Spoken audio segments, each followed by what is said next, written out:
Operation Abraham లింకన్లో అసలు ఏం జరిగింది మరింత లోతుగా డీటెయిల్గా చూద్దాం.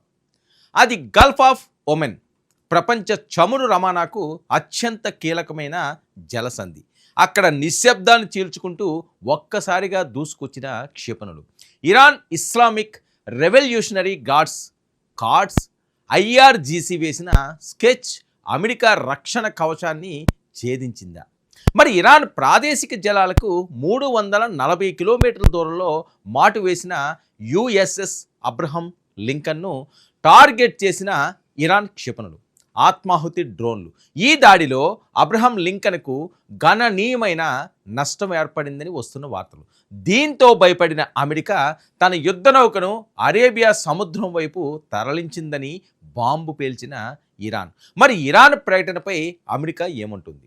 ఎప్పుడు ఆధిపత్యం ప్రదర్శించే వాషింగ్టన్ ఈసారి ఎందుకు పెదవి విప్పకుండా గోప్యత పాటిస్తుంది? మరి పెంటగాన్ వర్గాల సమాచారం ప్రకారం ఇరాన్ నౌక ఒకటి అబ్రహాం లింకన్కు ప్రమాదకర స్థాయిలో దగ్గరకు వచ్చింది.